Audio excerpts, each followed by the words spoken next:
Everybody's doing it, but the federal government. I'm Michael Smerconish in Philadelphia. My law firm is doing it. CNN is doing it. Indiana University and my son's schools are doing it. The largest hospital system in Houston, the Foo Fighters, even Dead & Company. So why not the nation's largest employer, the federal government? Why, amidst this vaccine hesitancy, is President Biden not ordering all 9 million federal employees, including the military, to get vaccinated? We're in the midst of a third wave of COVID-19. The Delta variant is deadly for those who refuse to be vaccinated. There are few left who can be persuaded with science and logic. Not even the fact that virtually everyone hospitalized across America for COVID-related illnesses has one other thing in common. They're unvaccinated. Said differently, virtually no one who's been fully vaccinated for COVID is in the hospital with a COVID-related illness. So why are we succumbing to the intransigence of the unwilling and instead seeking to punish the responsible? Those who've done their part by getting vaccinated. Two more real-world examples of the unrepentant unvaccinated were in the news this week. Here in Philadelphia, the Inquirer reports that as many as half the players on the Phillies remain unvaccinated. Meanwhile, rock legend Eric Clapton threatened he may not perform at venues requiring proof of vaccination. In a statement posted on an anti-vaxxer's social media account, Clapton wrote this: "I wish to say that I will not perform on any stage where there is a discriminated audience present. Unless there is a provision made for all people to attend, I reserve the right to cancel the show." I agree with my friend and colleague, the lawyer and law professor Shane Spector, who wrote a piece for Smerconish.com this week titled, "It's Time to Change the Delta on the Delta." And in it, he wrote this: "The day for effective public service announcements by basketball coaches and 18-year-old pop stars is over. It's obvious that they hold no sway over those who've passed on vaccination in the many months it's been generally available. Let's not waste any more money or energy on that." He goes on to argue that if the administration made it mandatory for the 9.4 million federal employees, it would spur more governors and mayors to do the same for their 7.1 million workers, which in turn would normalize it and embolden more private employers to do likewise.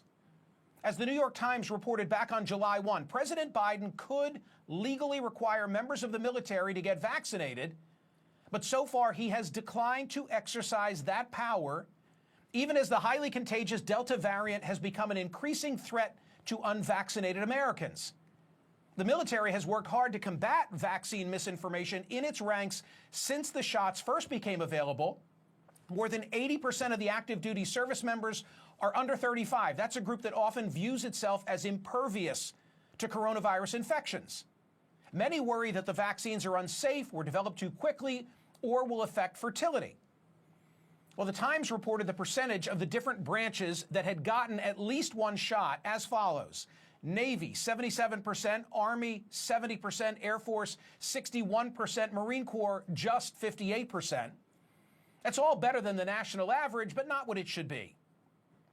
Although the FDA approval was cited by military leaders as to why they couldn't require coronavirus vaccinations, as they do for other inoculations, the Times reported this: under federal statute, the option to refuse may be waived only by the president if it is determined that refusing is not in the interests of national security.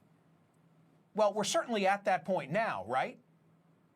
And in May, the U.S. Equal Employment Opportunity Commission itself said that an employer can lawfully require employees to obtain a vaccination as a condition of returning to the workplace, so long as the employer reasonably accommodate employees who are unable or unwilling to get vaccinated because of disability or sincerely held religious belief. So President Biden has the power. Why isn't he using it? Instead, CNN reported this week that as the Delta variant spreads, the White House and CDC are considering revising mask recommendations for vaccinated Americans. That's backwards. We aren't mandating that the unvaccinated get the jab. Instead, the idea is to mandate more masks, including for those who are vaccinated. By that logic, we don't know who's vaccinated, so we should just require a mask of everyone. Instead of imposing further upon the vaccinated, let's instead up the pressure on the unvaccinated.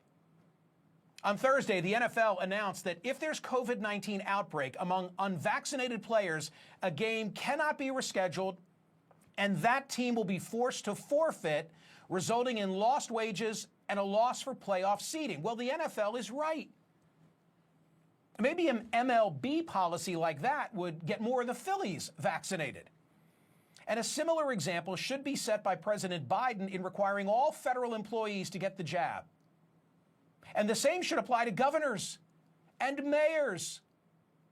In San Francisco, Mayor London Breed did just that for all 35,000 city employees, and the policy has not been met with any significant resistance. City employees there have until July 29 to report their status, and no later than 10 weeks after the FDA gives final approval to at least one COVID-19 vaccine to get vaccinated. Waiting until final approval, that's not necessary, but at least it's a step in the right direction. On Thursday, Alabama's Republican Governor Kay Ivey addressed the fact that her state had seen nearly 10,000 new cases in the past 2 weeks, and that only 33.9% of its residents are fully vaccinated. That's less than any other state.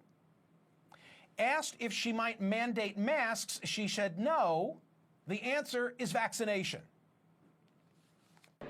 Folks supposed to have common sense. But it's time to start blaming the unvaccinated folks, not the regular folks. It's the unvaccinated folks that are letting us down. Well, she's right, and now she should require her state's employees to get the jab. So too in New York City. Front page of the New York Times today. The news that Mayor Bill de Blasio is urging New York businesses to require employee vaccinations. He's an employer. The story says, quote, he signaled that he would introduce similar measures for hundreds of thousands of municipal employees. Let's get to it, Mayor de Blasio. Here's the bottom line. This is really about which people in this country are going to control virus-related behavior. The unvaccinated or the vaccinated. There will be some level of peaceable civil disobedience either way, but allowing the unvaccinated to control virus policy, that's unjust and unhealthy. It is time for government to lead. Which leads me to this week's survey question on my website at Smerconish.com. I want to know what you think. Should President Biden mandate that all federal employees get vaccinated? Joining me now to discuss is Kathleen Sebelius, former Health and Human Services Secretary under President Barack Obama and former governor of the great state of Kansas, as well as Lawrence Gostin, professor of global health law at Georgetown University and director of the World Health Organization Collaborating Center on National and Global Health Law. He wrote a great piece for my website this week, The Case for Vaccine Mandates and Proof of Vaccination Systems, and he's the author of the soon-to-be-published book, Global Health Security, A Blueprint for the Future. Professor Gostin, you have said that the law and judiciary have always supported immunization until now. What's changed?